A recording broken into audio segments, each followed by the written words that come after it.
Sandy എന്നൊരു കുട്ടിയുണ്ടായിരുന്നു. അവനൊരു അപൂർവ കറുത്ത ഡ്രാഗണിനെ വലയിൽ കുടുക്കി. അവൻ അടുത്തു ചെന്ന് കത്തികൊണ്ട് അതിനെ ഉപദ്രവിക്കാൻ തുടങ്ങിയപ്പോൾ ഡ്രാഗൺ തോൽവി സമ്മതിച്ച് കണ്ണുകൾ അടച്ചു. അതിന്റെ ദയനീയമായ അവസ്ഥ കണ്ടപ്പോൾ സാൻഡിയുടെ മനസ്സലിഞ്ഞു. ഒരുപാട് ആലോചിച്ച ശേഷം അവൻ കയർ മുറിച്ച് ഡ്രാഗണിനെ സ്വതന്ത്രമാക്കി.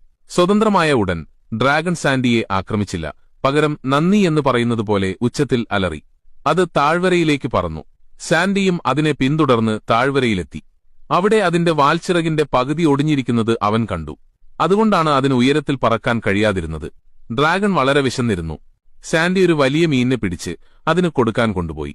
പക്ഷേ താഴ്വരയിലെത്തിയപ്പോൾ നൈറ്റ് ഫ്യൂറി ഭയന്ന് അകലം പാലിച്ചു. സാൻഡി തന്റെ പരിച കണ്ടിട്ടാകാം ഡ്രാഗൺ പേടിച്ചതെന്ന് കരുതി അത് വലിച്ചെറിഞ്ഞു. ഇത് കണ്ട നൈറ്റ് ഫ്യൂറി ഭയം വിട്ട് മീനിനെ തിന്നു. സാൻഡി അതിന്റെ തലയിൽ തൊടാൻ ശ്രമിച്ചെങ്കിലും അത് ദേഷ്യപ്പെട്ട് അടുത്തുള്ള മണലിലേക്ക് പറന്നുപോയി. അവൻ തീശ്വാസം കൊണ്ട് മണൽ ചൂടാക്കി അവിടെ ഉറങ്ങാൻ തയ്യാറായി. സാൻഡി അടുത്തേക്ക് ചെന്നപ്പോൾ ഡ്രാഗൺ തലമറച്ച് ഉറങ്ങാൻ തുടങ്ങി. പക്ഷേ സാൻഡി വിട്ടുകൊടുക്കാൻ ഒരുക്കമായിരുന്നില്ല.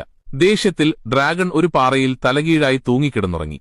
രാവിലെ ഉണർന്നപ്പോൾ ഡ്രാഗൺ സാൻഡി നിലത്ത് എന്തോ ഉണ്ടാക്കുന്നത് കണ്ടു. അടുത്തു ചെന്നപ്പോൾ അവൻ അതിന്റെ ചിത്രം വരയ്ക്കുകയായിരുന്നു. ഡ്രാഗൺ ഒരു കൊമ്പെടുത്ത് ചാടി സാൻഡിയുടെ ചിത്രം വരയ്ക്കാൻ ശ്രമിച്ചു. അവന്റെ ചിത്രം രസകരമായിരുന്നു. സാൻഡി സന്തോഷിച്ച് മുന്നോട്ടു പോയപ്പോൾ അബദ്ധത്തിൽ ഡ്രാഗണിന്റെ ചിത്രത്തിൽ ചവിട്ടി. ഡ്രാഗൺ ദേഷ്യപ്പെട്ടു. പക്ഷേ സാൻഡി കാലെടുത്തപ്പോൾ അത് വീണ്ടും സന്തോഷിച്ചു. ഇത് കണ്ടപ്പോൾ സാൻഡിക്ക് കാര്യങ്ങൾ മനസ്സിലായി. ഇപ്പോൾ അവർക്കിടയിൽ ഒരു കൂട്ടുകെട്ട് വളർന്നു. സാൻഡി കൈ നീട്ടി നൈറ്റ് ഫ്യൂറി അതിന്റെ തല അവന്റെ അടുത്തേക്ക് കൊണ്ടുവന്നു. സാൻഡിക്ക് വളരെ സന്തോഷമായി. അവൻ രാത്രി മുഴുവൻ ഇരുന്ന് ഒരു മെക്കാനിക്കൽ വാൽച്ചിറകുണ്ടാക്കി.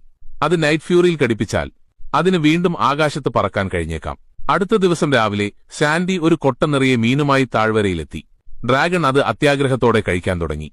അതേസമയം സാൻഡി രഹസ്യമായി ഒരു മെക്കാനിക്കൽ ചിറക് അതിൽ ഘടിപ്പിച്ചു. ഡ്രാഗണിന് എന്തോ ഒരു മാറ്റം അനുഭവപ്പെട്ടു.